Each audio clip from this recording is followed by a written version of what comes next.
सदाशिवसमारम्भां शङ्कराचार्यमध्यमाम् अस्मदाचार्यपर्यन्तां वन्दे गुरुपरम्पराम्।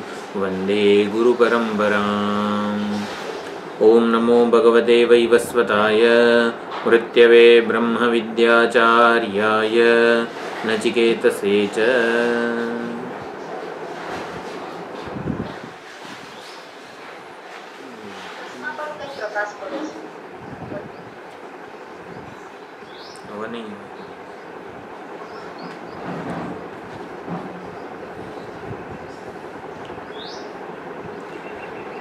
મંત્ર 10 એ યોગાભ્યાસ વેદાંત પ્રતિપાદિત વેદાંતમાં જે મહત્વનું છે યોગાભ્યાસ એની વાત કરી અને મંત્ર 11માં લક્ષ્ય રૂપે યોગાભ્યાસથી જે પ્રાપ્ત થનારું લક્ષ્ય છે એની વાત કરી. યોગાભ્યાસથી પ્રાપ્ત થનારું લક્ષ્યને યોગ જ કીધું છે. તામ યોગમિતિ મન્યન્તે સ્થિરામ ઇન્દ્રિય ધારણા. યોગાભ્યાસથી યોગ જે પ્રાપ્ત થાય છે એ યોગ જ છે. કોની સાથેનો યોગ છે? એ શું છે? નિરતિશય આનંદ અવાપ્તિ અને દુઃખની આત્યંતિક નિવૃત્તિ રૂપ આ યોગ છે. તો મંત્ર 10 એટલે વેદાંત પ્રતિપાદિત જે યોગ છે એટલે પતંજલિ મહાભાષ્ય પતંજલિ અષ્ટાંગ યોગ કરતાં આપણો જે યોગ છે કઈ રીતે જુદો પડે છે? એમાં પતંજલિ જે અષ્ટાંગ યોગ છે એમાં નિર્વિકલ્પ સમાધિ એ છેલ્લું એટલે નિર્વિકલ્પ સમાધિ પ્રાપ્ત કરવી એ જ એનું લક્ષ્ય છે. તો આપણું નિર્વિકલ્પ સમાધિ એ પણ એક ચિત્તની અવસ્થા જ છે, અનુભવ છે, એ જ્ઞાન નથી. પછી નિર્વિકલ્પ સમાધિના અનુભવમાં ગુરુ વાક્યનો જે ઉપદેશ છે એના ઉપર વિચારણા કરવામાં આવે તો પછી આપણને મોક્ષ વગેરે સ્વરૂપ સ્થિતિ વગેરેની પ્રાપ્તિ થાય છે. આપણા માટે અષ્ટાંગ યોગનું શું મહત્વ છે?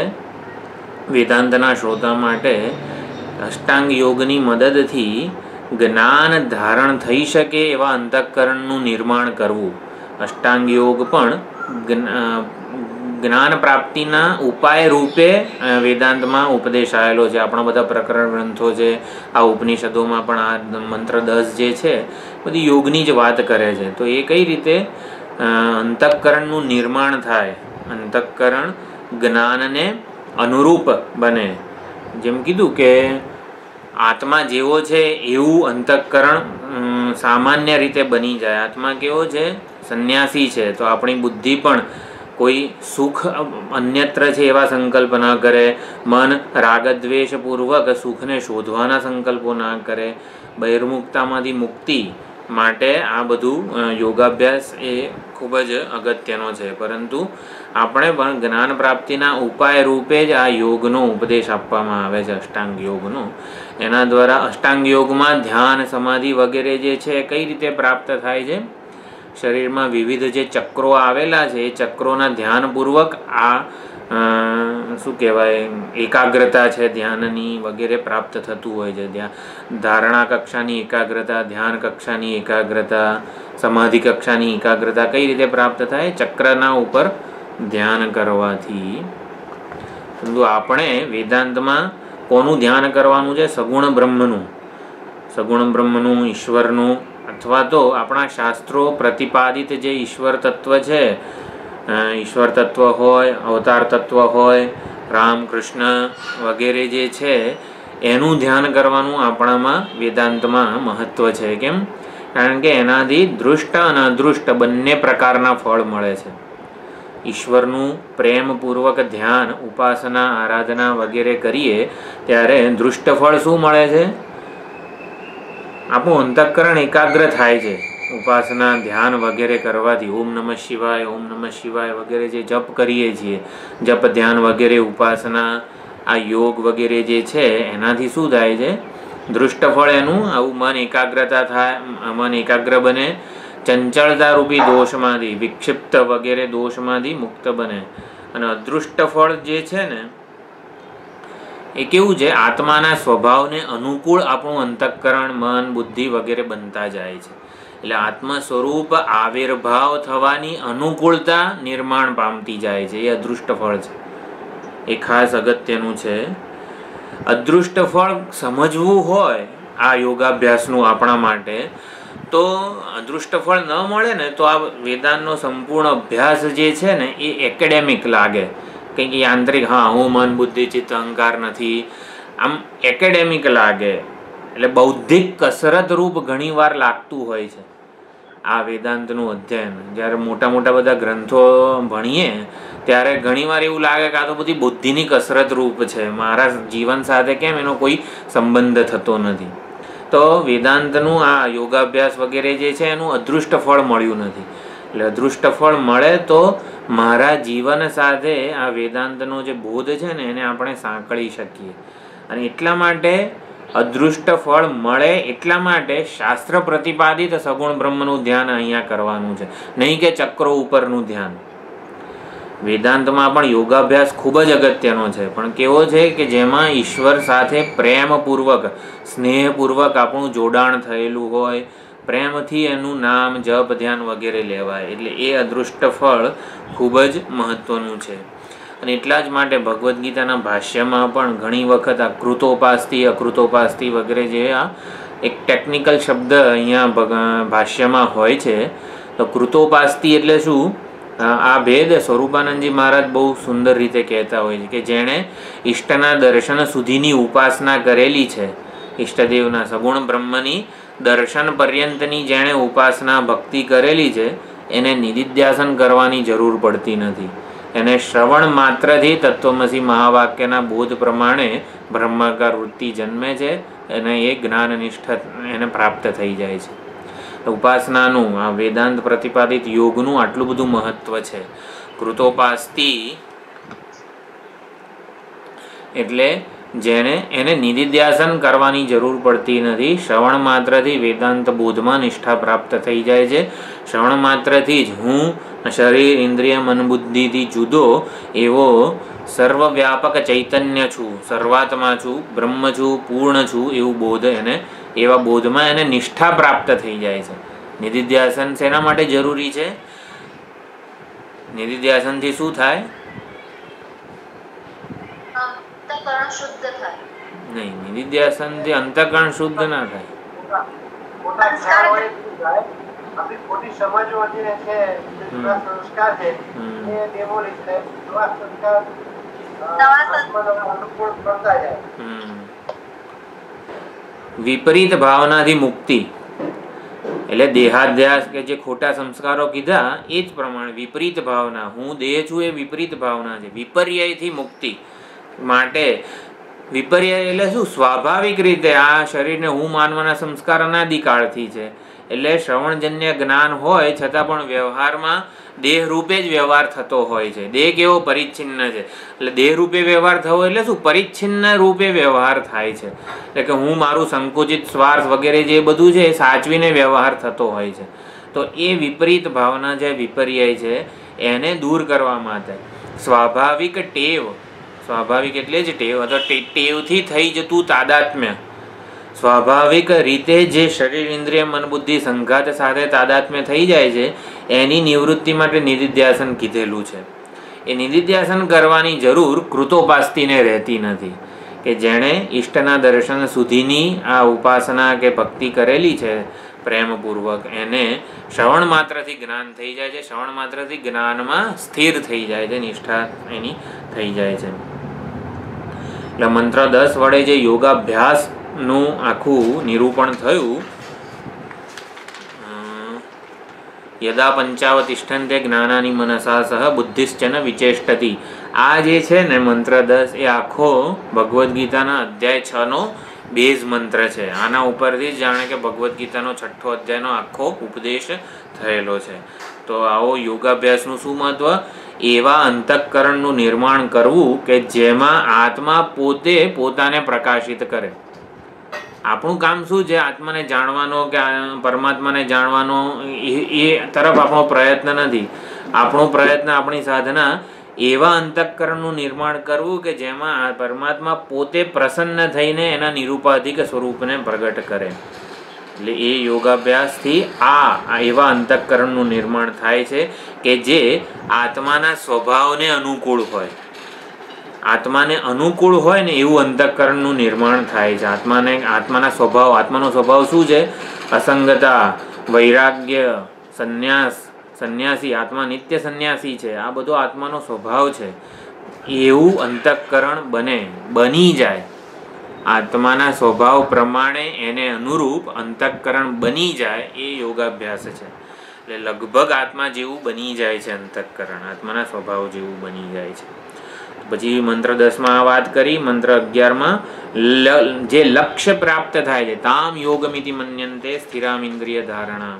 એટલે યોગ જ કહેવાય છે. યોગાભ્યાસને લીધે જે સ્થિતિ પ્રાપ્ત થાય છે એને પણ યોગ જ કહેવાય છે.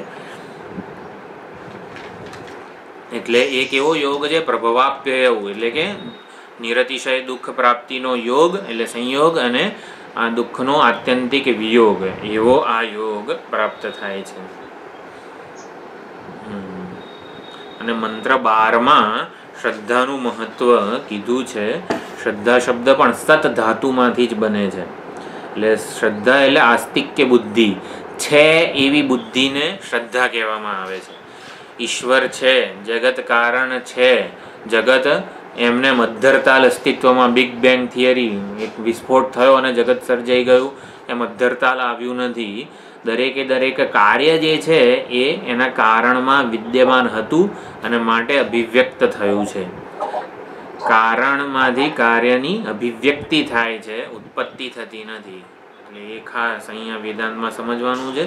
એટલે જગત કારણ છે, બ્રહ્મ છે, પરમાત્મા છે એવી શ્રદ્ધા જેને છે ને એના માટે જ આ પરમાત્મા ઉપલબ્ધ થાય છે. પરમાત્માનું જ્ઞાન થવાની અનુકૂળતા થાય છે. તો એ મંત્ર 12 એવું કીધું કે આ નિર્ગુણ, નિર્વિશેષ, નિરુપાધિક તત્વ છે એનું જ્ઞાન થાય કઈ રીતે? એ જ્ઞાન પ્રાપ્તિના કોઈ સાધનોથી એનું જ્ઞાન થવાનું નથી. જેમ કે મન, વાણી, ઇન્દ્રિય, કન્વેન્શનલ મીન્સ, પારંપરિક સાધનો જે છે ને, મન, ઇન્દ્રિયો, મન, વાણી વગેરે, બુદ્ધિ વગેરે થી એનું વિષયીકરણ થઈ શકવાનું નથી. જ્ઞેય રૂપે એને જાણી શકાતો નથી. કેમ? કારણ કે એ બધા ઇન્દ્રિયોની જેટલા પણ સાધનો છે એની પાછળ એનો વાપરનારો, એનો પ્રયોજક છે પ્રત્યેગાત્મા. તો એ કઈ રીતે એના વિષય રૂપે જણાઈ શકે? એટલે તો ભાઈ જાણવાનું, નિર્ગુણ નિર્વિશેષ તત્વને મારે અત્યારે જાણવું છે. નિર્ગુણ કે જેમાં કોઈ ગુણ નથી, કોઈ વિશેષતા નથી, કોઈ ઉપાધિ સાથે એનો કોઈ પ્રકારે સંબંધ નથી, એવા નિર્ગુણ નિર્વિશેષ નિરુપાધિક તત્વને મારે અત્યારે જ જાણવું છે. ત્યારે પછી કહે છે શ્રુતિ કે નૈવ વાચાન મનસા, એ આવી રીતે જ નહીં જણાઈ શકે. તો નિર્ગુણ કરવું શું પડશે? નિર્ગુણ નિર્વિશેષ નિરુપાધિક સ્વરૂપે પરમાત્મા છે એવો પહેલા નિશ્ચય કરવો પડશે. એ નિશ્ચયને શ્રદ્ધા કીધી છે. જે એવો નિશ્ચય કરે છે, અસ્તિ ઇતિ બ્રુવતઃ, જે મંત્ર 12 કીધું કે છે એ રૂપે, તો નિર્ગુણ નિર્વિશેષ નિરુપાધિક તત્વ છે એ રૂપે જ એનો એ પ્રસન્ન થાય છે અને એ પોતાને પ્રગટ કરે છે. નિર્ગુણ કોઈ ઉપાધિ વગર નિરુપાધિકનું પણ જ્ઞાન ના થઈ શકે. તો અંતઃકરણ રૂપી ઉપાધિમાં નિર્ગુણ નિર્વિશેષ સ્વરૂપ પોતે પ્રગટ થાય છે. એટલા માટે શ્રુતિ કહે છે અસ્તિતિ બ્રુવતઃ અન્યત્ર. એટલે નિર્ગુણ નિર્વિશેષ નિરુપાધિક તત્વ છે એવી શ્રદ્ધાપૂર્વક જે સાધક એને છે એવી શ્રદ્ધા ધરાવે છે, એ સાધકથી અન્યત્ર, એટલે સાધકના પ્રત્યેગાત્મા રૂપે જ એ ઉપલબ્ધ થાય છે. અન્યત્ર ઉપલબ્ધ નથી થવાનો. કથમ તદ ઉપલબ્ધ્યતે, જે છે એવું કહે છે ને એનાથી અન્યત્ર ક્યારે નિર્ગુણ નિર્વિશેષ તત્વ પ્રગટ ના થઈ શકે. નિર્ગુણ નિર્વિશેષ નિરુપાધિક આ બધાનો સરળ અર્થ હું થાય છે. નિર્ગુણ તત્વ કોણ છે એવું કોઈ પૂછે તો કે હું છું. નિર્વિશેષ તત્વ કોણ? આખા જગતમાં પરમાત્મા પણ નહીં, નિર્વિશેષ તત્વ કોણ છે? હું છું. નિરુપાધિક તત્વ કોણ છે? હું છું. એટલે પરમાત્માએ પણ પોતાના વાસ્તવિક સ્વરૂપના દર્શન ભક્તને આપવા હોય ને તો પરમાત્માએ નિરુપાધિક સ્વરૂપે જ આપવા પડે. કારણ કે હું નિરુપાધિક, જો પરમાત્માએ ત્યાં રહીને મને દર્શન આપતા હોય તો એ તો જ્ઞેય થઈ ગયા ને, એટલે મારાથી જુદા થઈ ગયા, અને એટલા માટે મને કોઈ એનો લાભ નથી. એવા પરમાત્માને આપણે નમસ્કાર કરીએ છીએ. તો શ્રદ્ધા પરમાત્મા પહેલા શ્રદ્ધેય હોય છે. ચલો જગત કારણ રૂપે છે, બ્રહ્મ છે વગેરે એમ જગત કારણ રૂપે છે, પછી એ શ્રદ્ધેય પરમાત્મા વિજ્ઞેય બની જાય છે. કઈ રીતે? શ્રદ્ધા ધરાવનાર માટે અસ્તિ ઇતિ બ્રુવતઃ, એટલે પરમાત્મા છે, જગત કારણ રૂપે છે, એવા શ્રદ્ધા ધરાવનાર સાધક માટે એ જ પરમાત્મા નિરુપાધિક પોતાના નિરુપાધિક સ્વરૂપે પ્રગટ થાય છે. અને નિરુપાધિક તો એક જ તત્વ છે, હું, એટલે મારા આત્મ સ્વરૂપે પ્રત્યેગાત્મ સ્વરૂપે પ્રગટ થાય છે.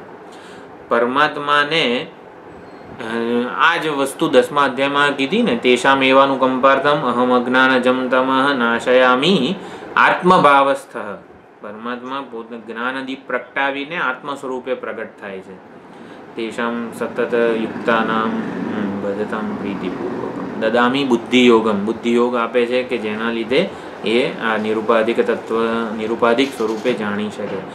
એટલે પરમાત્માને પણ પ્રસન્ન થાય, પરમાત્મા પણ પ્રગટ થાય ત્યારે પછી કેવી રીતે? એ પરોક્ષ રૂપે નથી થતા, નિરુપાધિક સ્વરૂપે જ શ્રોતાના સાધકના જે ભક્તના નિરુપાધિક સ્વરૂપે જ પ્રગટ થાય છે, આત્મ સ્વરૂપે જ પ્રગટ થાય છે.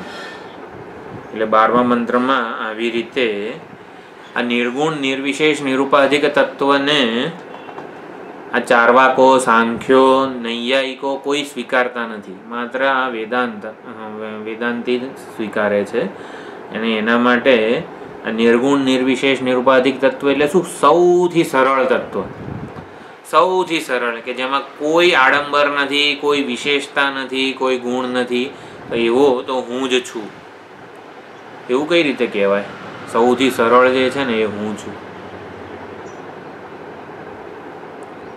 આત્માનું સ્વરૂપ છે ને, આત્માનું સ્વરૂપ છે એકદમ સરળતા, અને એ જ હું છું. માટે આત્માના જે લક્ષણો જે મને લાગુ પડે. સૌથી સરળ ક્યારે હોવું જોઈએ?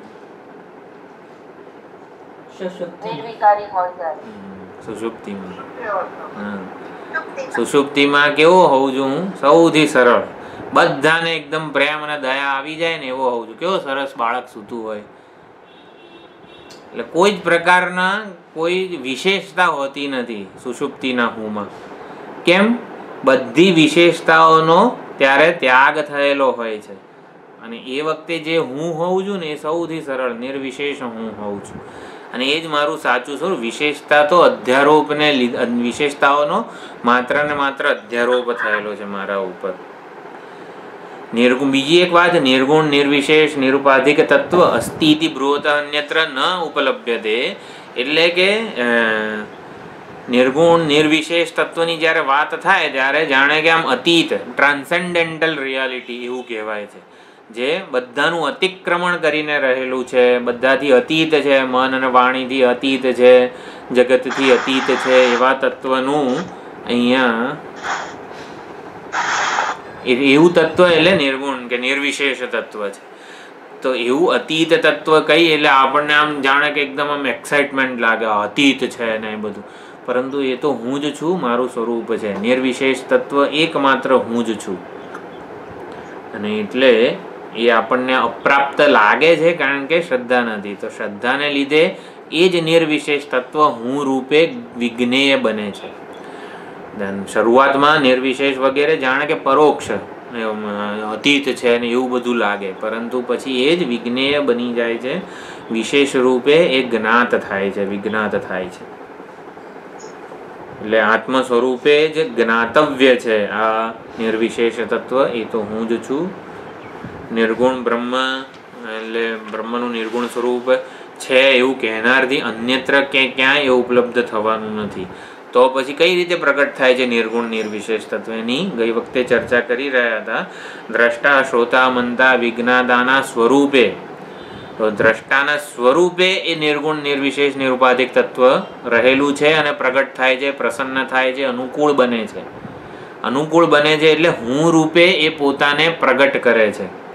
નિર્ગુણ નિર્વિશેષ નિરુપાધિક તત્વનું જ્ઞાન ન થાય, નિર્ગુણ નિરુપાધિક નિર્વિશેષ તત્વ પોતાને હું રૂપે દ્રષ્ટાના સ્વરૂપે શ્રોતાના સ્વરૂપે પ્રગટ કરે છે. તો દ્રષ્ટાનું સ્વરૂપ શું છે? તો આપણે દૃષિ અથવા તો દૃષ્ટિ એવું કીધું. તો બૃહદારણ્યક ઉપનિષદમાં પણ નહીં દ્રષ્ટુઃ દૃષ્ટેઃ વિપરિલોપો વિદ્યતે અવિનાશિત્વાત, એવું બધું જે કીધેલું છે. દ્રષ્ટાની દ્રષ્ટિનો સુષુપ્તિમાં પણ લોપ થતો નથી, ક્યારેય લોપ થતો નથી. જે શક્તિ, જે ચિત્તિ શક્તિ અથવા તો જે સ્વરૂપ શક્તિના આધારે દ્રષ્ટા જોઈ શકે છે, દ્રષ્ટા તો આવનારો જનારો રોલ છે, પરંતુ એ દ્રષ્ટા આવનારા જનારો રોલ જેના પર આવજા કરે છે ને, એ દ્રષ્ટિ જે છે એ મૂળભૂત સ્વરૂપ છે. તો એ સ્વરૂપે અહીંયા અસ્તિતિ બ્રુવતઃ જે છે એવી શ્રદ્ધા રાખીને જે એનું અન્વેષણ કરે છે, એના માટે એ દ્રષ્ટાના સ્વરૂપે પ્રગટ થાય છે. દ્રષ્ટાના સ્વરૂપે અનુકૂળ થઈને, પ્રસન્ન થઈને પ્રગટ થાય છે. તો આ પ્રમાણે પરમાત્માની શોધ હુંથી અન્યત્ર અન્ય વિષય રૂપે કોઈને ના થઈ શકે. પરમાત્માની પ્રાપ્તિ આત્મ સ્વરૂપે જ થાય. પરમાત્માએ પણ પ્રસન્ન થાય, અનુકૂળ થાય ને ત્યારે એ હંમેશા આત્મ સ્વરૂપે જ પ્રગટ કરે. એ પરોક્ષ રહીને, આપણાથી જુદા રહીને, અખંડાનંદજી કહે છે ને કે પરમાત્માને પણ લાભ મળે છે આ જ્ઞાનનો. આત્માને તો લાભ મળે જ છે. જ્ઞાન સ્વરૂપ એકમાત્ર આત્મા છે, હું છું, પ્રત્યેગાત્મા જેને કહેવાય છે, એ જ ચૈતન્ય છે. એટલે ચૈતન્યને અત્યારે હું પરિચ્છિન્ન એક દેહથી વિશિષ્ટ માનું છું, દેહમાં પરિચ્છિન્ન માનું છું, પરંતુ એ મારા આત્મ સ્વરૂપનું, નિરુપાધિક સ્વરૂપનું જ્ઞાન થાય ત્યારે મને શું છે, ચૈતન્યને પૂર્ણતાનો લાભ મળે છે, અપરિચ્છિન્નતાનો લાભ મળે છે જ સ્વરૂપે અપરિચ્છિન્ન જ છે. ચૈતન્ય કોઈ દિવસ કોઈ ઉપાધિમાં પરિચ્છિન્ન થયું જ નથી. પણ જ્ઞાનથી શું થાય છે, ચૈતન્યને એના પૂર્ણ સ્વરૂપનો, અપરિચ્છિન્ન સ્વરૂપનો લાભ મળે છે. અને પરમાત્માને, બ્રહ્મને શેનો લાભ મળે છે? જ્યાં સુધી પરમાત્મા કે બ્રહ્મને હું મારાથી જુદો માનતો હતો, હા, જગત કારણ રૂપે, જય શ્રી કૃષ્ણ, એટલે જ્યાં સુધી એને જુદો માનતો હતો ત્યાં સુધી એ જડ હતા. મારાથી જુદું જે કંઈ પણ હોય ને, ચૈતન્યથી જુદું જે કંઈ પણ હોય તો જડ જ હોય ને. તો પરમાત્મા પરોક્ષ રૂપે જડ રહેતા હતા.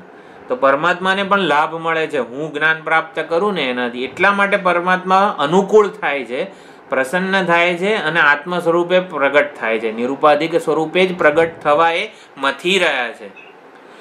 જે આવી રીતે પોતાને નિરુપાધિક સ્વરૂપે જાણવાનો પ્રયત્ન કરે ને, એના માટે પરમાત્મા પણ નિરુપાધિક સ્વરૂપે પ્રગટ થવાની અનુકૂળતા ઊભી કરી આપે છે. એટલે પરમાત્મા પણ જડ નથી રહેતા, એ પણ ચૈતન્ય સ્વરૂપે. આપણને પણ લાભ મળે છે પૂર્ણતાનો, પરમાત્માને ચૈતન્ય સ્વરૂપનો લાભ મળે છે, એ જુદા રહેતા નથી શ્રોતાથી. એટલે કીધું અસ્તિતિ બ્રુવતઃ અન્યત્ર કથમ તદ ઉપલભ્યતે.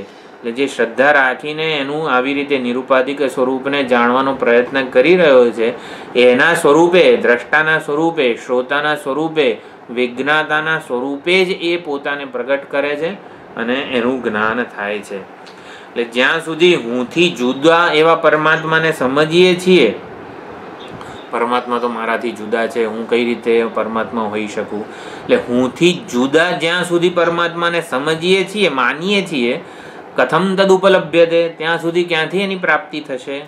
પરમાત્માની પ્રાપ્તિ જ્યારે પણ જે કોઈને પણ થશે એ હું સ્વરૂપે જ થશે.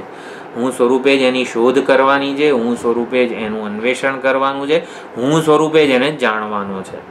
અસ્તિ ઇતિ બ્રુવત અન્યત્ર તત ઉપલભ્યતે. અસ્તિ ઇતિ મન્વાનસ્ય અસ્તિ ઇતિ પશ્યતઃ.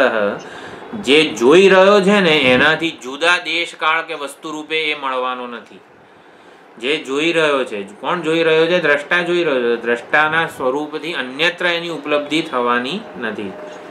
આ પ્રમાણે આ મંત્ર સમજાવ્યો છે. બરોબર, ક્લિયર છે ને આટલું? અસ્તિ ઇતિ બ્રુવત અન્યત્ર. કથમ તદ ઉપલભ્યતે એટલે છે એ રૂપે જે શોધી રહ્યો એનાથી અન્યત્ર તો ક્યાંય મળવાનો જ નથી. શ્રોતાના સ્વરૂપે જ એની પ્રાપ્તિ થાય છે. શ્રોતાને કોઈક વિશિષ્ટ અનુભવ કે દિવ્ય દર્શન રૂપે, પરોક્ષ રૂપે એની પ્રાપ્તિ થવાની નથી. તો હવે 13મો મંત્ર. હા, ખૂબ જ અગત્યનો છે. લગભગ મોટા ભાગના સ્વામીજીના જે પ્રવચનો છે એમાં આ મંત્રનું કોટેશન આવતું હોય છે. તો 13મો મંત્ર છે અસ્તિ ત્યેવોપલબ્ધવ્યઃ તત્વભાવેન ચોભયોઃ અસ્તિત્યેવોપલબ્ધસ્ય તત્વભાવઃ પ્રસીદતિ. આગળ જે ભૂમિકા બાંધી એ જ પ્રમાણે આ શ્લોક છે. અસ્તિ ઇતિ એવ ઉપલબ્ધવ્યઃ.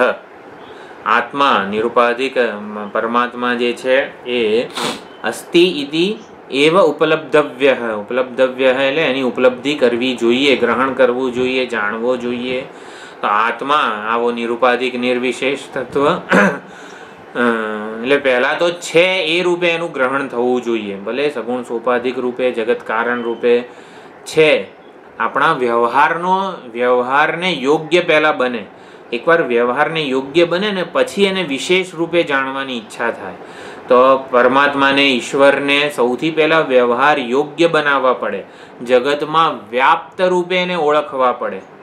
તો જ્યારે જગતમાં વ્યાપ્ત રૂપે એને ઓળખી લઈએ, અસ્તિ ઇતિ એવ ઉપલબ્ધવ્યઃ. હા, જગતમાં પ્રત્યેક કણ કણમાં ઘટ ઘટ મેં રામ, એ રીતે જગતમાં વ્યાપ્ત રૂપે એને ઓળખવો જોઈએ. છે રૂપે જગતમાં વ્યાપ્ત છે. જગતથી ક્યાંક સ્વર્ગમાં બેઠેલો છે એવું નથી. જગતમાં જ વ્યાપ્ત છે એ રૂપે ઉપલબ્ધ કરવો જોઈએ પરમાત્માને. અને પછી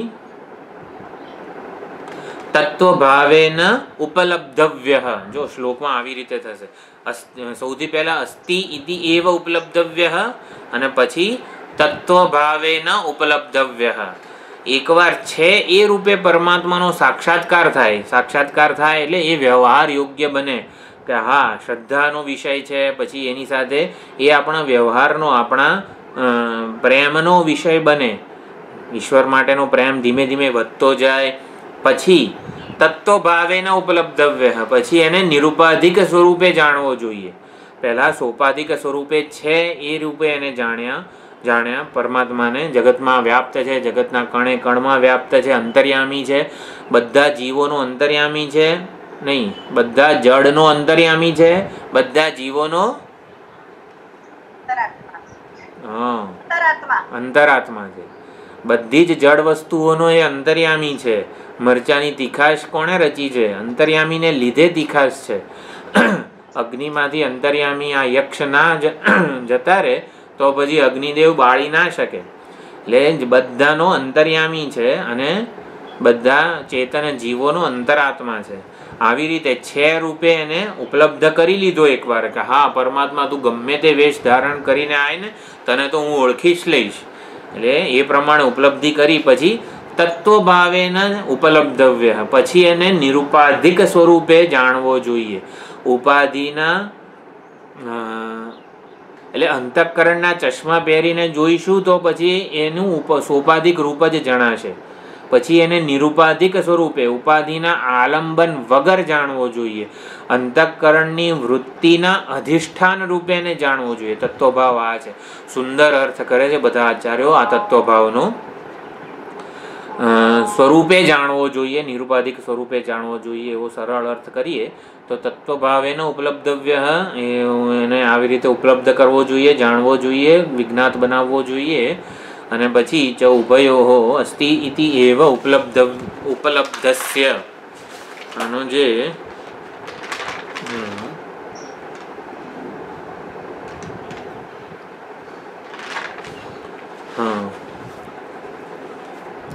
આત્મદર્શનનો ક્રમ અહીંયા આ શ્લોકમાં કહેવામાં આવે છે.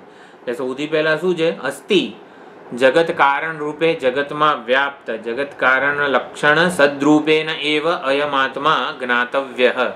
જગત કારણ રૂપે જગતમાં વ્યાપ્ત, કણે કણમાં, જળમાં અંતર્યામી રૂપે, ચેતનમાં અંતરાત્મા રૂપે એને જાણવો જોઈએ. એટલે અસ્થિથી ઉપલબ્ધવ્ય. પછી તત્વભાવેન ઉપલબ્ધવ્ય એટલે તત્વભાવેન ઉપાધિ વિવિક્ત શુદ્ધ રૂપેણ જ્ઞાતવ્ય. ઉપાધિ અંતઃકરણની ઉપાધિથી તો એ તત્વ જગતમાં વ્યાપ્ત જણાશે, પરંતુ અંતઃકરણ ઉપાધિ વિવિક્ત એવા શુદ્ધ રૂપે એને જાણવાનો પ્રયત્ન કરીએ, અંતઃકરણ વૃત્તિના અધિષ્ઠાન રૂપે જાણવાનો પ્રયત્ન કરીએ ત્યારે કેવું સ્વરૂપ જણાય? ત્યારે જ્ઞાતવ્ય. પછી ઉભયોહો એટલે અસ્તિ ઇતિ અને એટલે સોપાધિક અને નિરુપાધિક. જો સૌથી પહેલા છે અસ્તિ ઇતિ એવો ઉપલબ્ધવ્ય એટલે સોપાધિક રૂપે એને જાણવો જોઈએ, જગત કારણ રૂપે જગતમાં વ્યાપ્ત જાણવો જોઈએ. ઉપાધિ સહિત એને જાણવો જોઈએ અને પછી ઉપાધિથી વિવિધ એવા શુદ્ધ સ્વરૂપે જાણવો જોઈએ.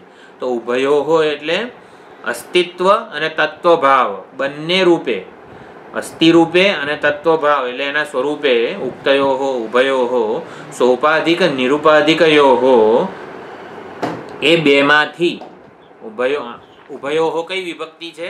સપ્તમી દ્વિવચન છે. બે રૂપે પરમાત્માને જાણ્યા. હા, સપ્તમી દ્વિવચન ઉભયોહો બે રૂપે જણાયેલા પરમાત્મા માંથી ઉભયોહો. કેમ બધું સ્ટોપ થઈ ગયું? ચાલે છે? ચાલુ? હા, મને બધા ફ્રીઝ થઈ ગયા. નહીં, પ્રથમ પંક્તિની છેલ્લી લીટી ઉભયો ચોભયોહો જે છે એ સપ્તમી દ્વિવચન છે. હે?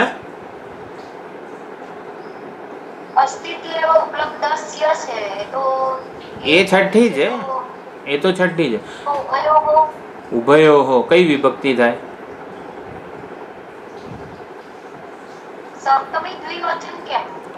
કેમ? એના માંથી એમ, એ બે માંથી. હા, એટલે અસ્થિ ઇતિ એવા ઉપલબ્ધવ્ય એટલે શું છે?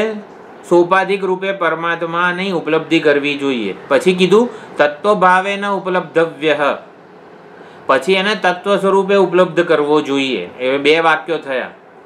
પહેલા સોપાધિક રૂપે એને જાણવો જોઈએ, પછી નિરુપાધિક રૂપે જાણવો જોઈએ.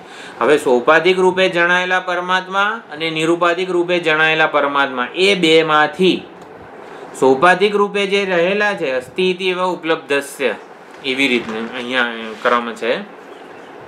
અસ્થિ ઇતિ એવ ઉપલબ્ધસ્ય નિખિલ કાર્યસ્ય કારણમ અસ્થિ ઇતિ એવમ અસ્તિત્વેન જ્ઞાતસ્ય. અસ્થિ રૂપે જે જગત કારણ રૂપે જે જણાયેલા પરમાત્મા છે એ એનો તત્વભાવ પ્રસન્ન થાય છે. અસ્થિ ઇતિ એટલે જે છે એ રૂપે જણાયેલા પરમાત્મા છે ને એનો તત્વભાવ એટલે કે વાસ્તવિક સ્વરૂપ પ્રસન્ન થાય છે, અનુકૂળ બને છે. જગતના કારણ રૂપે જગતમાં વ્યાપ્ત જણાયેલા જે પરમાત્મા છે એનું વાસ્તવિક સ્વરૂપ, નિરુપાધિક સ્વરૂપ, તત્વભાવ, સાચું સ્વરૂપ પ્રસિદ્ધતિ પ્રસન્ન થાય છે, શ્રોતાને અનુકૂળ બને છે. અને પ્રસિદ્ધતિ પૂર્વમસ્ય વિચારના પુરુષ સ્વરૂપસ્ય પ્રકાશનાય અભિમુખી ભવતી. એટલે છે એ રૂપે આરાધના થયેલા ઈશ્વર પોતાના નિરુપાધિક સ્વરૂપના જ્ઞાન માટેની અનુકૂળતા કરી આપે છે. આ પ્રમાણે તત્વભાવ પ્રસન્ન થાય છે. મેં આપણે આગળના શ્લોકમાં શું કીધું કે નિર્ગુણ નિર્વિશેષ નિરુપાધિક રૂપે પરમાત્મા પોતે પ્રસન્ન થઈને પોતે પ્રગટ થાય છે. જો નિર્ગુણ નિર્વિશેષ તત્વનું જ્ઞાન થઈ શકે નહીં, પરમાત્માને નિરુપાધિક રૂપે નિર્વિશેષ રૂપે આપણાથી જાણી ન શકાય, એ તો એણે પ્રગટ થવું પડે. પૂર્ણતા જે છે નિરુપાધિક તત્વ નિરુપાધિક સ્વરૂપે પરમાત્માએ પોતે પ્રગટ થવું પડે છે. નિર્વિશેષ સ્વરૂપે, નિર્વિશેષ કોણ છે? હું. તો હું સ્વરૂપે મેં પરમાત્માને મારા આત્મ સ્વરૂપે જાણ્યા, એવું શક્ય થવાનું નથી. પરમાત્માએ હું સ્વરૂપે પ્રગટ થવું પડે છે. એ કહેવા માટે કીધું તત્વભાવ પ્રસિદ્ધતિ. કારણ કે નિર્વિશેષ તત્વનો જ્ઞાનમાં મન બુદ્ધિનો તો પ્રવેશ નથી. નૈવ વાચા અને મનસા શક્યો વાપતુમ, આગળનો મંત્ર કહી દીધો. આપણી પાસે કન્વેન્શનલ મેથડ જ કોઈ મીન્સ નથી, કોઈ સાધનો નથી નિર્વિશેષ તત્વને જાણવા માટે. તો પછી કરવાનું શું? એના સોપાધિક સ્વરૂપની આરાધના કરવાની. સોપાધિક રૂપથી પ્રસન્ન થયેલા પરમાત્મા સોપાધિકમાં જે મૂળ રૂપે રહેલો છે ને એ નિરુપાધિક પ્રસન્ન થાય છે અને પોતાના નિરુપાધિક તત્વની જ્ઞાન માટેની અનુકૂળતા કરી આપે છે. તો નિર્વિશેષ તત્વના જ્ઞાનની અનુકૂળતા એટલે શું? એ આપણને ગુરુ રૂપે પ્રગટ થાય અને મહાવાક્યનો ઉપદેશ આપે. આ પ્રમાણે સુંદર અર્થ આખો કન્સ્ટ્રક્ટ થાય છે. એટલે સૌથી પહેલાં તો આપણે અનુભૂતિ પ્રકાશની શિબિર આ વખતે જે થઈ એમાં શું હતું? કોની આખ્યાયિકા હતી? નિરૂપ. આ વખતની અનુભૂતિ પ્રકાશની શિબિર. હા, એમાં કોણ હતું? ઇન્દ્ર ને પ્રતરદન.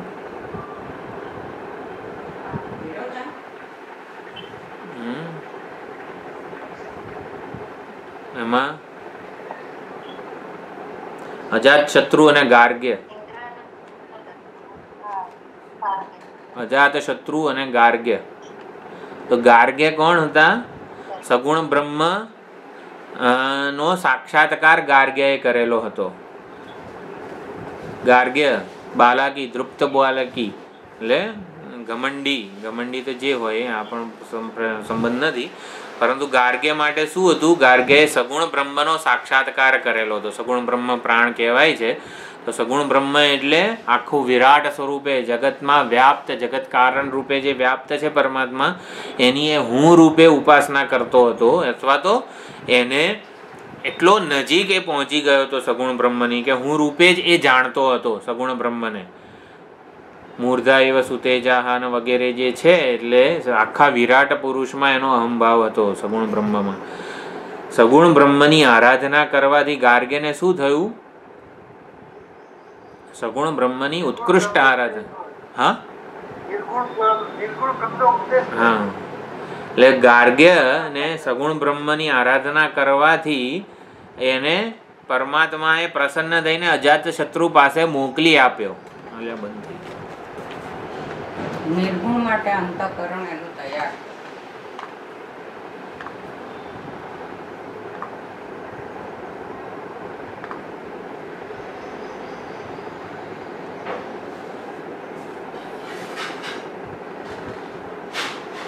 Recording in progress.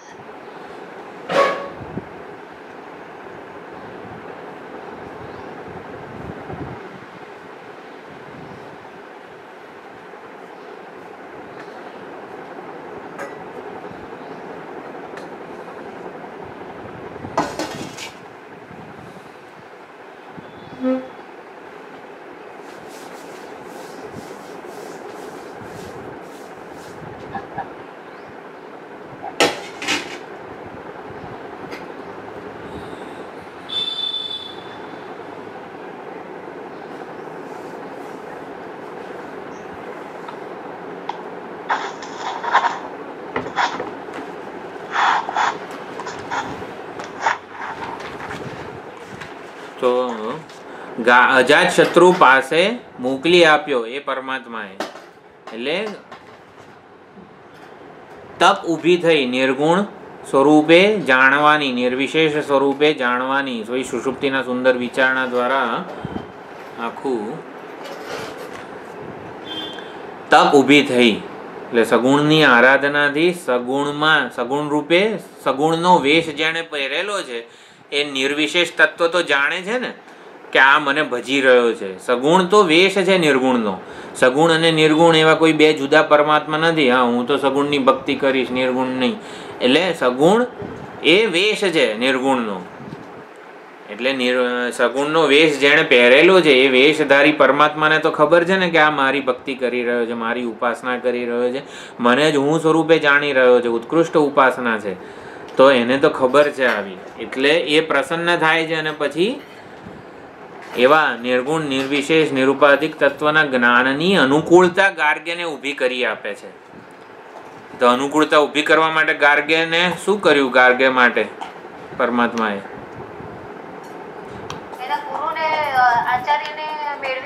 હા અજાત શત્રુ પાસે મોકલી આપ્યા. ઘણી વાર છે ને પરમાત્માની આટલી બધી ભક્તિ પૂજા સેવા કરીએ છીએ, પરમાત્માએ શું કર્યું મારા માટે? તો આ વેદાંત આ ગુરુ પાસે મોકલી આપ્યા, વેદાંતનું આટલું ઉપનિષદોનું શ્રવણ કરાવી આપ્યું, આટલી બધી સુંદર તક ઊભી કરી આપી છે પરમાત્માએ. સગુણ સોપાધિક પરમાત્મા પ્રસન્ન થાય ને તો જ આ વેદાંત શ્રવણ, ગુરુ, ઉપનિષદ ને આ બધું મળે. બાકી એની તક મળતી હોતી નથી. એ જ અદૃષ્ટ ફળ છે આ યોગાભ્યાસ વગેરે. આ બધું આપણને લાગે કે આ યોગાભ્યાસને બધું ક્યારે કરી શકીશું આપણે, પણ એ બધું કરેલું છે એટલે જ આ બધી તક અદૃષ્ટ ફળ મળેલું છે આપણને. કોઈક આ એકેડેમિક સ્ટડી જેવું નથી લાગતું આપણને આ વેદાંત શ્રવણ. તો પહેલાં આ સગુણની આરાધનાથી એ નિર્ગુણ અનુકૂળ બને, પ્રસન્ન બને, આ બધી જે વાત છે. એટલે આપણા પૂજ્ય દયાનંદજી મહારાજ કહે છે ને કે યુ કેનોટ બાયપાસ ઈશ્વરા. એટલે કે તમે ઈશ્વર તત્વને બાયપાસ કરીને ખાલી એનું વેદાંત શ્રવણથી જ્ઞાન થઈ જાય, જ્ઞાન નિષ્ઠા વગેરે એ શક્ય નથી. જ્ઞાનનું ફળ છે ને, જ્ઞાન નિષ્ઠા છે અથવા તો મોક્ષ છે, જ્ઞાનનું ફળ મોક્ષ છે. તો ઈશ્વર તત્વની ઈશ્વર સમર્પિત જીવન જીવ્યા વિના, ભક્ત બન્યા વિના કેવળ વેદાંત શ્રવણથી જ્ઞાનનું ફળ મળતું નથી. જ્ઞાન મળે છે પણ જ્ઞાનનું ફળ, મુક્તિરૂપી ફળ, જે અપરિચ્છિન્નતાનો આનંદ જે છે આખો, એ મળતો નથી. યુ કેનોટ બાયપાસ ઈશ્વર. સૌથી પહેલાં ભક્ત બનવું પડે. ભક્તે જ સાધક બનવાનું છે. ભક્ત જ આ વેદાંત શ્રવણથી જ્ઞાની બને છે અને ભક્ત જ જ્ઞાનનિષ્ઠ બને છે.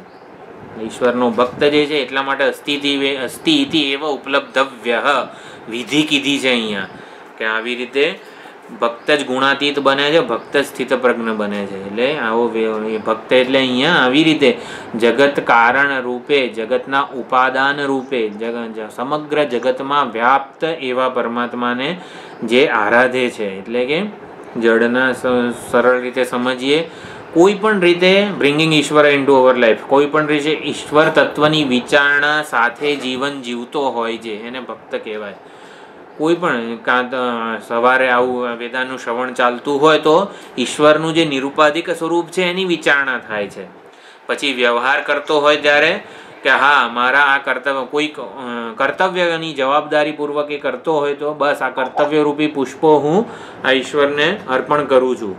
ઈશ્વર સમર્પિત જીવન જીવે. ઈશ્વર તત્વનું જ્ઞાન પર્યાપ્ત નથી.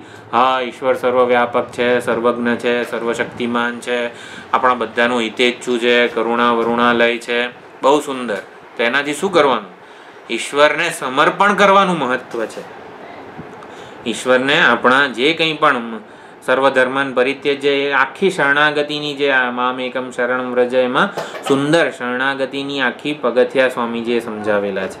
તો આવી રીતે સમર્પિત જીવન જીવવાનો પ્રયત્ન કરવાનો છે. ત્યારે શું થશે કે ઈશ્વર આવી રીતે જ્યારે એની આરાધના થાય, એની સેવા થાય, ત્યારે ઈશ્વરના જે માયિક રૂપો છે ને એ પોતે માયાને સંકેલી લે અને સાચા સ્વરૂપને પ્રગટ કરે. ઈશ્વરના માયિક રૂપો, જીવ જગત ઈશ્વર, આ બધું પરમાત્માના માયિક રૂપો છે. તો જગતને જ્યારે ઈશ્વરાર્પણ બુદ્ધિથી અથવા તો અત્યારે જગતને ભોગ બુદ્ધિથી આપણે અનુભવી રહ્યા છીએ. ભાઈ જગત એટલે શું? સુખ પ્રાપ્ત કરવાનું સાધન. જગતમાં શેના માટે આવ્યા છીએ? સુખી થવા માટે, ભોગો ભોગવવા માટે. આવી સામાન્ય સમજ હોય છે. આને સ્વાભાવિક ચિંતન કહેવાય છે. આને જ અજ્ઞાન કહેવાય છે. અજ્ઞાન એટલે શું? જે સ્વાભાવિક રીતે આપણે લઈને આવેલા છીએ એને અજ્ઞાન કહેવાય. તો સ્વાભાવિક જગત જે છે ને એ પરમાત્માનું માયિક રૂપ છે. એટલે પરમાત્માનું માયિક રૂપ, પરમાત્મા જે માયિક રૂપ હોય એ કોઈ દિવસ આપણને સુખ, શાંતિ, સલામતી, સંતોષ આપી શકે? જાદુગરે 2,000ની આખી નોટ બનાવી બધી માયિક રૂપોથી, એનાથી કશુંય ખરીદી ના શકાય. માયિક રૂપ જે છે ને એનાથી એ શેના માટે બનાવેલું છે? કંઈક શીખવા માટે. એટલે માયિક રૂપ ભોગવવા માટે નથી બનાવેલું. ઓલી 2,000ની ખોટી નોટથી કશું ખરીદી ના શકાય. માયિક રૂપ સુખ પ્રાપ્તિ માટે નથી બનાવેલું ભગવાને. તો શું કરવાનું માયિક રૂપથી?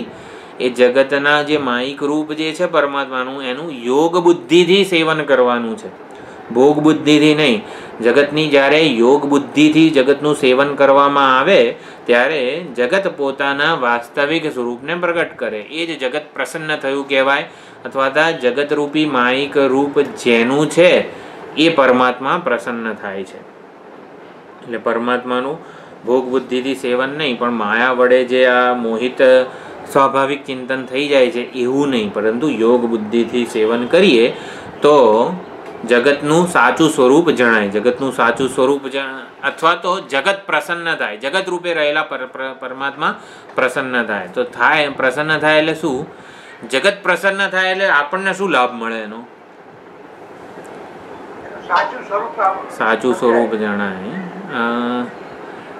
જગત પ્રસન્ન થાય ને એટલે આપણને વૈરાગ્ય જન્મે. આપણને વૈરાગ્ય જન્મે એટલો સમજવાનું કે જગતની આપણે યોગ બુદ્ધિથી સેવા કરેલી છે. જગતની યોગ બુદ્ધિથી સેવા કરીએ ને એટલે વૈરાગ્ય જન્મે. જગતની યોગ બુદ્ધિથી સેવા કરવાથી એટલે વૈરાગ્ય જન્મે અને વૈરક્તને જ જગતનું સાચું સ્વરૂપ જણાય છે. અંતઃકરણ શુદ્ધ થાય, પરિપક્વ થાય અને આ પ્રમાણે એટલે આ જગતનું જે માયિક રૂપ છે એણે પોતાનું સાચું સ્વરૂપ પ્રગટ કર્યું કહેવાય. પછી પરમાત્મા, હા, જગત રૂપે રહેલા પરમાત્મા આપણને વૈરાગ્ય જન્મે એટલે સમજવું કે જગતનું યોગ બુદ્ધિથી સેવન કર્યું છે. તો જગત જેનું માયિક રૂપ છે એવા પરમાત્મા પ્રસન્ન થાય ત્યારે શું સમજવાનું? એ અજાત શત્રુ પાસે મોકલી આપે આપણને. જગતનું જ્યારે યોગ બુદ્ધિથી સેવન કર્યું હોય ત્યારે જગત જેનું માયિક રૂપ છે એવા પરમાત્મા પ્રસન્ન થાય અને પછી ગુરુ પાસે આપણને આ વેદાંત શ્રવણની તક ઊભી કરી આપે. એ ઈશ્વરની પ્રસન્નતા કહેવાય. ઈશ્વર પ્રસન્ન થાય ત્યારે શું થાય? તો આપણને ગુરુની પ્રાપ્તિ કરાવી આપે, વેદાંત શ્રવણની તક ઊભી કરી આપે. જીવ, જગત અને ઈશ્વર આ ત્રણેય પરમાત્માના માયિક રૂપો છે. ત્રણેય પ્રસન્ન થવા જોઈએ, એનું યોગ બુદ્ધિથી સેવન થવું જોઈએ. યોગ બુદ્ધિથી સેવન થાય ત્રણ પ્રસન્ન થઈને શું કરે? તો જગત જે છે વૈરાગ્ય જન્મ. હા બોલો. આ યોગ બુદ્ધિ એટલે કઈ રીતે? એટલે આખું આપેલું ને આમાં. જગત એ સુખ મેળવવાનું સાધન નથી. સુખેથી રહેવા માટે પરમાત્માએ જગત બનાવ્યું નથી. યોગ બુદ્ધિથી સેવન એટલે આ નિષ્કામ ભાવે જે કંઈ પણ આપણે કરીએ છીએ એ બધું નિષ્કામ કર્મયોગ આગળ આવશે. આમાં આખું જગત ઈશ્વરમય બની જાય. ઈશ્વર સમર્પણ જેમ જેમ થતું જાય, જેમ જેમ કે ભાઈ સૌથી પહેલા આપણે આપણા કર્તવ્યોને છે ને યોગ બુદ્ધિથી કરીએ. યોગ બુદ્ધિથી કરીએ એટલે શું? આ કર્તવ્યો દ્વારા હું ઈશ્વર તો દેખાતા તો છે નહીં, તો ઈશ્વરનું માયિક રૂપ એવા જગતની સેવા કરીએ. એ રીતે જગતની સેવા કરીએ એટલે શું? કે આપણા કર્તવ્ય કર્મો રૂપી જે કોઈ પણ રોલ છે એનાથી કંઈક મારે શું? હા, ઈશ્વરની આજ્ઞાથી કરું છું, ઈશ્વરના સામર્થ્યથી કરું છું, ઈશ્વરને સમર્પણ કરવા. હા, અત્યારે ભોગ બુદ્ધિથી સેવન કરીએ, હા, જેનાથી ઈશ્વર પ્રસન્ન થાય. અહંકારની પ્રસન્નતા માટે કરીએ તો ભોગ બુદ્ધિ થઈ. મારે સુખી થવું છે, મારે મહાન બનવું છે, મારે મારી ઉપાધિને સુખી શાંત અને સલામત બનાવવી છે, અહંકારની પ્રસન્નતા થઈ. એના બદલે ઈશ્વરની પ્રસન્નતા યોગ બુદ્ધિથી સેવા કરીએ, નિષ્કામ કર્મો વગેરે જે છે, નિષ્કામ ભાવના, મૂલ્યો અને ભાવનાઓ પૂર્વક જ્યારે આપણે જગતની સેવા કરીએ ત્યારે જગત રૂપે રહેલા પરમાત્મા પ્રસન્ન થાય. જગત રૂપે જે સામે મારી સામે જે વ્યક્તિ છે એને પણ ખુશ કરવાનો પ્રયત્ન કરવો પડે ને આપણે. ઈશ્વર માનીને ખુશ કરવાનો ને. ખુશ કરવાનો પ્રયત્ન નહીં, એને હું ખુશ કરું છું તો હું પ્રસન્ન થાઉં છું કે ઈશ્વર પ્રસન્ન થાય છે એ જોવા. ઈશ્વર પ્રસન્ન થાય તો એને ખુશ કરવાનો, ઈશ્વર પ્રસન્ન ન થતા તો કઈ આપણે છૂટી જવાનું. બરોબર. પણ એ અનુભવાતું નથી. લગભગ સામેની વ્યક્તિને આપણે ખુશ કરી શકતા જ નથી, કારણ કે આપણે ખુશી અંદરથી છે નહીં, એટલે આપણે બીજાને ખુશી આપી શકતા જ નથી.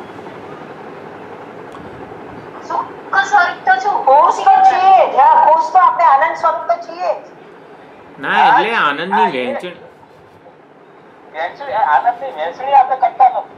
હા, એટલે કરતા નથી. કેમ કરતા નથી? કારણ કે આપણને જગતમાંથી આનંદ મળશે. કોઈ પણ વ્યક્તિ, વસ્તુ, પરિસ્થિતિમાં આપણને સુખ બુદ્ધિથી એને અનુભવવાનો પ્રયત્ન કરીએ છીએ, સુખ પ્રાપ્ત કરવાનો પ્રયત્ન કરીએ છીએ. એના બદલે સુખ એને આપીએ એટલે શું છે? જગત ઈષધી યુક્ત સેવનમ અષ્ટમૂર્તિભૃત દેવ પૂજનમ. આ જે કોઈ વ્યક્તિ, વસ્તુ, પરિસ્થિતિ છે એ ઈશ્વરનું રૂપ છે. ઈશ્વર એ વેશ ધારણ કરીને મારી સામે આવેલો છે. હવે ઈશ્વર કૃષ્ણ ભગવાન અત્યારે આપણી પાસે આવ્યા હોય તો આપણે શું કરીએ? ભાઈ માખણ ખવડાવીએ, છાશ પીવડાવીએ, ચલો કૃષ્ણ ભગવાન આ કામ કરો, એવું થોડું કરીએ. એની પાસેથી કંઈ ના લઈએ, એને કંઈક આપવાનો પ્રયત્ન કરીએ. યોગ બુદ્ધિ એટલે શું? આત્મસમર્પણને અહીંયા યજ્ઞ કીધે તો યજ્ઞ ભાવે દરેક વસ્તુ યજ્ઞ ભાવે પોતાનું આત્મસમર્પણ કરી રહી છે. જગતમાં પરોપકારની ભાવનાથી કરી રહી છે. આને યોગ બુદ્ધિ કહેવાય. સૂર્ય કશું જ, વૃક્ષો જે છે, નદી છે, આ બધું કેવું યજ્ઞ ભાવે આત્મસમર્પણ કરી રહ્યા છે. કંઈક મેળવવાની ઈચ્છાથી નહીં, પરંતુ આપવા દ્વારા કૃતાર્થતાનો અનુભવ કરી રહ્યા છે. એટલે જે કંઈ પણ આપણે કરીએ છીએ એ આપવા દ્વારા આપણે કૃતાર્થતાનો અનુભવ કરીએ. સૌથી સરળ ભાષામાં તો છે ને, સુખ મેળવવાનો નહીં, સુખને વહેંચવાનો પ્રયત્ન કરીએ એ યોગ બુદ્ધિ થઈ ગઈ. સામે વાળો પ્રસન્ન થાય એવું નહીં, ઈશ્વર પ્રસન્ન. સામેવાળાના રૂપે જે રહેલો છે, સામેવાળાનો વેશ ધારણ કરેલો છે ને, ઈશ્વર પ્રસન્ન થાય. એટલે એ રૂપે આપણા શું કહેવાય કે દ્રષ્ટિમાં ઈશ્વરની પ્રસન્નતા હોય. સામેવાળો પ્રસન્ન થાય ના થાય એ આપણા હાથમાં નથી, પરંતુ આપણે શ્રેષ્ઠ રીતે આપણું કર્તવ્ય આવી રીતે કરીએ ઈશ્વર સમર્પણ વગેરે ભાવનાથી, ત્યારે જગત રૂપે રહેલા પરમાત્મા પ્રસન્ન થાય. એટલે આપણને વૈરાગ્ય જન્મે અને ઈશ્વર પ્રસન્ન થાય. આપણો અજાત શત્રુ એવા ગુરુ પાસે મોકલી આપે, વેદાંત શ્રવણની તક આપે, અને આત્મા એટલે જીવ પ્રસન્ન થાય. જીવ પ્રસન્ન થાય એટલે શું? જીવને પોતાનું સાચું સ્વરૂપ જાણવાની જિજ્ઞાસા જન્મે કે હા, આ કરી રહ્યો છે, આટલું કર્યું કે આટલા કર્મો કર્યા, કે એ કરનારો કોણ છે? એટલે પોતાનું સાચું સ્વરૂપ જાણવાની આવી ઈચ્છા જન્મે. વિવિધિશંતિ શું છે? યજ્ઞેન દાનેન તપસા નાશકેન બ્રાહ્મણઃ વિવિધિશંતિ. વિવિધિશા જન્મે, જીવને વિવિધિશા જન્મે. પરમાત્મા ગુરુની પ્રાપ્તિ કરાવે, પરમેશ્વર ઈશ્વર જે છે ગુરુની પ્રાપ્તિ કરાવી આપે, વેદાંત શ્રવણની તક ઊભી કરી આપે, જગત વૈરાગ્ય જન્માવી આપે. આ ત્રણની પ્રસન્નતા થઈ. એટલે ઈશ્વરની પ્રેમપૂર્વક પસંદગી, પૂજા આરાધના સેવા, આ જોને આ કરવું પડે છે, કેટલો પરસેવો વળે છે, એમની પ્રેમપૂર્વક કોઈ પણની વ્યક્તિ વસ્તુ પરિસ્થિતિ જગતની જે ઈશ્વર બુદ્ધિથી સેવા, આપણે પણ જગતની ઈશ્વર સેવા કરીએ જ છીએ, ઈશ્વર બુદ્ધિથી નથી કરતા. એટલે ઈશ્વર બુદ્ધિથી નથી કરતા ને એટલા જ માટે કંઈક ને કંઈક અપેક્ષા રહી જાય છે કે આટલું કર્યું, આવું કંઈ ધ્યાન જ ના આપ્યું કોઈએ, તો શેના માટે એવી અપેક્ષા રહી ગઈ હતી? ઈશ્વર બુદ્ધિથી કરી હોય ને તો પછી હા મેં તો કર્યું છે, પરમાત્માની પ્રસન્નતા માટે કર્યું છે, પરમાત્મા જુઓ, પરમાત્મા એના સાક્ષી છે, ઈશ્વરના પ્રસન્નતા માટે થયું છે, ઈશ્વર જાણે જ છે, મને તો ફળ ઈશ્વર આપવાના છે, કોઈ પરિચ્છિન્ન વ્યક્તિ વસ્તુ પરિસ્થિતિ નથી આપવાના. આ બધી જ વસ્તુઓ એક આશ્ચર્ય જ છે થાય તો. દયાનંદજી મહારાજ કોર્સના સ્ટાર્ટિંગમાં કહે છે કે ટીચર ટીચિસ વિધાઉટ ટીચિંગ.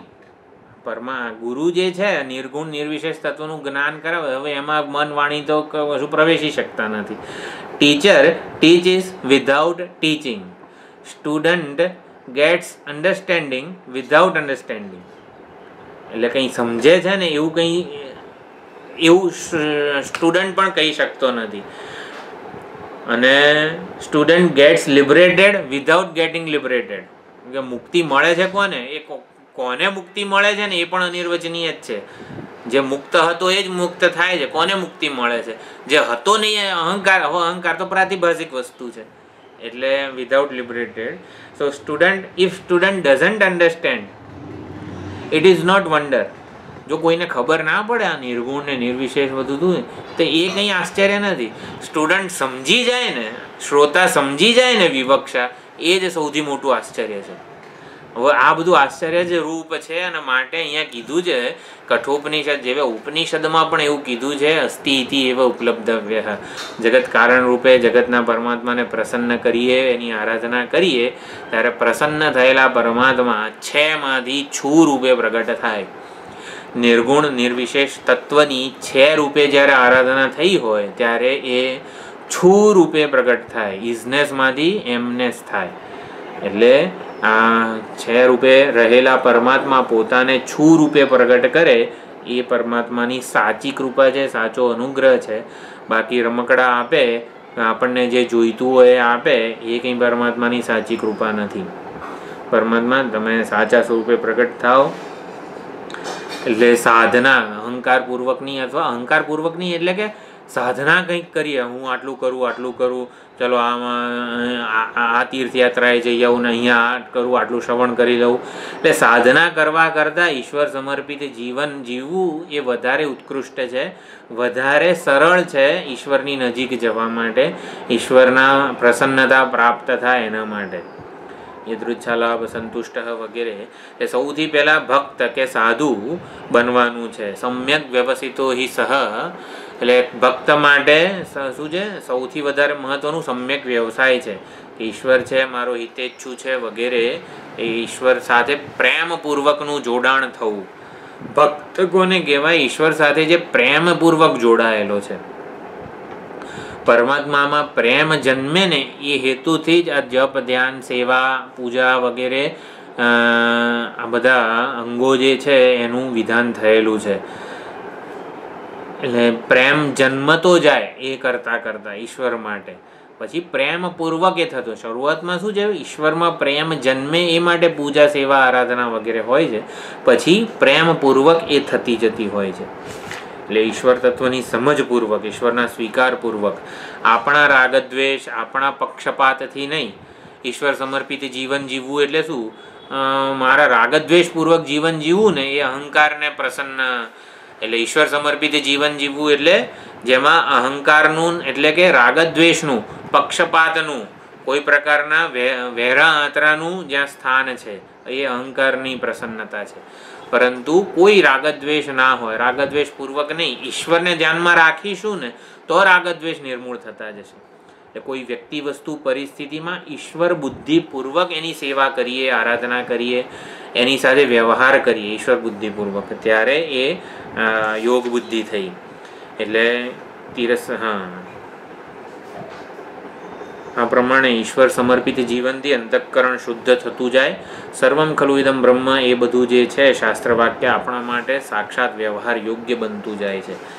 એટલે ઈશ્વર જ આપણો જે પહેલો તબક્કો કેવો છે? ભક્ત બનવાનો. ભક્ત એટલે યોગ બુદ્ધિ, યોગ બુદ્ધિપૂર્વક, જેને કર્મયોગ વગેરે કીધો છે એ. પ્રથમ તબક્કો ઈશ્વર છે, ઈશ્વર સર્વત્ર વ્યાપ્ત છે, કણે કણમાં, અંતર્યામી, અંતરાત્મા રૂપે, અને એની કોઈ પણની સેવા કરીએ છીએ ત્યારે એ રૂપે રહેલા ઈશ્વરની સેવા કરું છું, એ ખાસ ધ્યાન રાખવાનું છે. કોઈ પરિચ્છિન્ન વ્યક્તિ, વસ્તુ, પરિસ્થિતિની આ સેવા કે વ્યવહાર નથી થઈ રહ્યો. પૂરું થઈ ગયું.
Recording in progress. આવી ગયું. અત્યાર સુધી બોલેલા કઈ સંભળાયું નથી. હા, એ જતું રહ્યું હતું ઇન્ટરનેટ. જગત કારણ રૂપે રહેલા ઈશ્વર શ્રદ્ધેય છે. એ શ્રદ્ધા અને ભક્તિપૂર્વક આ કર્મયોગ વગેરે પહેલો તબક્કો. જગત કારણ રૂપે રહેલા ઈશ્વર શ્રદ્ધેય છે, શ્રદ્ધા અને ભક્તિપૂર્વક. અસ્તિ ઇતિ એવ ઉપલબ્ધવ્ય. શ્રદ્ધા એને કહેવાય પરોક્ષ વિષયમાં શ્રદ્ધા હોય, જે પ્રત્યક્ષ અથવા તો અપરોક્ષ જે છે ને એમાં વિજ્ઞાન મહત્વનું છે. એટલે ઈશ્વર બ્રહ્મ છે, ઈશ્વર છે, એ પ્રમાણે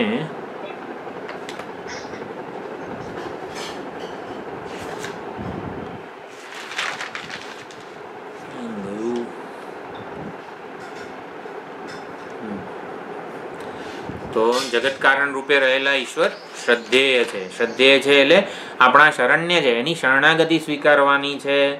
એના માટે આપણને પ્રેમ જન્મે એવો વ્યવહાર, સેવા, પૂજા, આરાધના વગેરે કરીએ. યોગ બુદ્ધિ, નિષ્કામ કર્મયોગ, આખી બધું એમાં આવી ગયું. એટલે અસ્તિ ઇતિ એવ ઉપલબ્ધવ્ય એમાં આ પ્રમાણે સમજી લેવાનું. અને પછી શું થાય કે એ જ જે જગત કારણ રૂપે રહેલા અસ્તિ ઇતિ એ પરોક્ષ રૂપે રહેલા ઈશ્વર જ પ્રસન્ન થાય છે અને નિર્ગુણ નિર્વિશેષ નિરુપાધિક સ્વરૂપે એ જ્ઞાન થવાની યોગ્યતા કે અનુકૂળતા કરી આપે છે. એ જ્ઞાન માટેનો તબક્કો છે એમાં ઈશ્વર વિજ્ઞેય છે, શ્રદ્ધેય નહીં. શ્રદ્ધા શેમાં હોય? જે પરોક્ષ હોય એમાં શ્રદ્ધા હોય. અને પછી વિજ્ઞેય બને છે, આત્મ સ્વરૂપે એ વિજ્ઞાત થવાની અનુકૂળતા કરી આપે છે. વિશેષ રૂપે જ્ઞાત થાય છે, શ્રોતાના જ પ્રત્યેગાત્મ સ્વરૂપે જ્ઞાત થાય છે. એટલે આમ સૌથી પહેલા ઈશ્વર છે, અસ્તિ ઇતિ એવ ઉપલબ્ધવ્ય, અંતર્યામી રૂપે એ સર્વમાં વ્યાપ્ત છે, અંતરાત્મા રૂપે વ્યાપ્ત છે. અર્ચા તત્વ એટલે કે જે કોઈ પણ રીતે આપણે ઈશ્વર સાથે જોડાયેલા રહીએ એ અગત્યનું છે. અને એનાથી પ્રસન્ન થઈને નિરુપાધિક સ્વરૂપે એ જ્ઞાન થવાની અનુકૂળતા કરી આપે છે. એ સમગ્ર જીવન ઈશ્વર સમર્પિત હોય એ સૌથી પહેલાં મહત્વનું છે. પ્રારંભમાં શ્રદ્ધાનો વિષય હોય અને પછી તો સાક્ષાત એ અપરોક્ષતયા જ વિજ્ઞેય બને, વિજ્ઞાત થાય છે. અને વિજ્ઞેય રૂપે એને જાણીએ અને પછી એ વિજ્ઞાત થાય છે. એટલે ભાગવતમાં ને એમાં ઘણી વાર નથી કે પરમાત્મા એટલે નિષ્કામ ભક્ત પ્રહલાદજી વગેરે કીધું કે વરદાન માગ, ત્યારે પ્રહલાદજીએ કીધું કે મારામાં કોઈ માગણ ના રહે. યદી રાશિશ મેઘામાન વરામ સ્ત્વમ વરદર્શભ, તો મને વરદાન આપવા ઈચ્છતા હોય તો મારામાં કામાનામ હૃદય અસમરોહમ, મારામાં કોઈ ઈચ્છા કે કામના જ ન જન્મે, કંઈ માગવાની વૃત્તિ જ ન જન્મે ને એવું ભગવાન તમે કરી આપો. તો પછી ભગવાને શું આપવું પડે? કોઈ પરિચ્છિન્ન વસ્તુ માગીએ તો ભગવાન છૂટી જાય કે લે આ રમકડું, એનાથી રમ્યા કર, એનાથી ખુશ થા. પણ જો કોઈ પરિચ્છિન્ન વસ્તુ ના માગીએ કે ભગવાન કંઈ માગતો નથી તો પછી પ્રસન્ન થયેલા છે એટલા માટે કંઈક તો આપવું પડે ને. તો અપરિચ્છિન્ન આપવું પડે. અપરિચ્છિન્ન કોણ છે? તો એ ભગવાન પોતે જ છે. એટલે ભગવાન પોતે પોતાને આપે છે, પોતે પોતાનું જ્ઞાન કરાવી દે છે કે જો હું તારા કરતાં જુદો નથી. એટલે ભગવાન પોતે આપે છે એટલે શું? ભક્તને અપરિચ્છિન્ન બનાવી દે છે. ભક્તને અપરિચ્છિન્ન બનાવે છે એટલે શું? એને અપરિચ્છિન્ન પૂર્ણ સ્વરૂપનું જ્ઞાન આપે છે. પછી એ ભક્ત માટે ક્યારેય ભગવાન જુદા રહેતા નથી. નામદેવની વાત મેં જે કરી હતી પહેલાં કે વિશોબા ખેચર પાસે જાય છે અને જ્યાં એના પગ મૂકે છે ત્યાં શિવલિંગ ખડું થઈ જાય છે. પછી એ નામદેવ સમજે છે કે આ તો કોઈક ઉત્કૃષ્ટ જ્ઞાની છે, જ્ઞાન સ્વરૂપમાં સ્થિત છે. તો એને પોતાના ગુરુ બનાવે છે.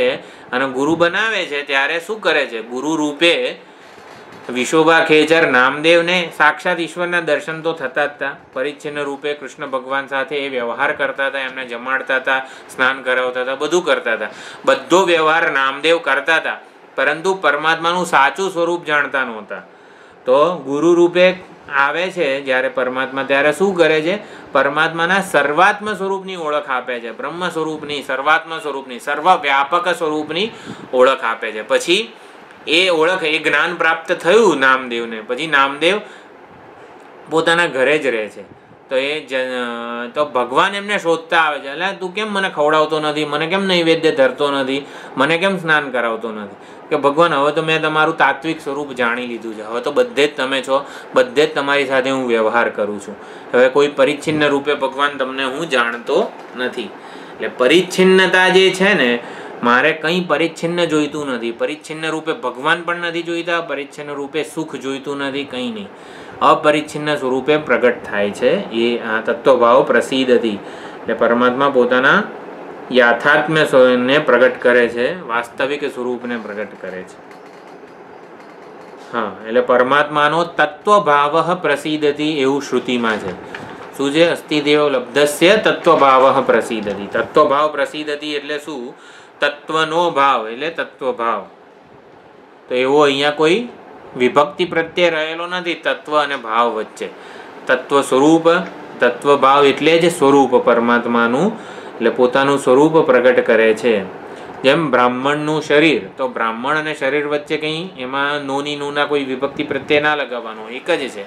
એમ તત્વભાવ પ્રસિદ્ધતિ એટલે ભગવાન અને પછી આ વેદાંતનો જે શ્રોતા સાધક છે એમાં કોઈ ભેદ રહેતો નથી. આત્મ સ્વરૂપે જ ભગવાન પ્રગટ થાય છે. સર્વવ્યાપી સર્વવ્યાપી એવા પરમાત્મા સર્વતીત રૂપે એ પોતાના દર્શન કરાવે છે.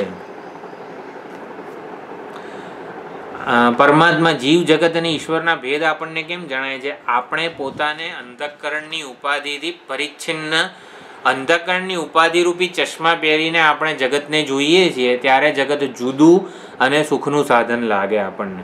અંતઃકરણ કેવું પરિચ્છિન્ન છે, પરિચ્છિન્નને હંમેશા બહાર સુખ દેખાય. તો અંતઃકરણ રૂપી ચશ્મા પહેરીશું તો આપણને ઈશ્વર પણ પરોક્ષ જ જણાશે. પરંતુ જ્યારે આ રીતે તત્વભાવેન ચોભયો જે કીધું હતું તત્વભાવેન ઉપલબ્ધવ્ય, જ્યારે એના તાત્વિક સ્વરૂપે એને જાણવાનો પ્રયત્ન કરીએ ત્યારે પ્રસન્ન થઈ જાય છે સોપાધિક રૂપે રહેના. અને પછી કોઈ જીવ જગત ઈશ્વર વચ્ચે કોઈ ભેદ રહેતો નથી. જીવ જગત અને ઈશ્વરના માયિક રૂપો જેના છે એવા વેશધારી પરમાત્મા. આઈ થિંક આ ઇન્ટરનેટ જ જતું રહ્યું છે. તો ચાલો આટલો વિચાર કર્યો છે. થોડોક આ તત્વભાવ વિશે આ આચાર્યો જે કહે છે એ આવતી વખતે જોઈશું. ઓમ પૂર્ણમદઃ પૂર્ણમિદં પૂર્ણાદ પૂર્ણમુદચ્યતે પૂર્ણસ્ય પૂર્ણમાદાય પૂર્ણમેવાવશિષ્યતે. ઓમ શાંતિ શાંતિ શાંતિ. હરિ ઓમ શ્રી ગુરુભ્યો નમઃ.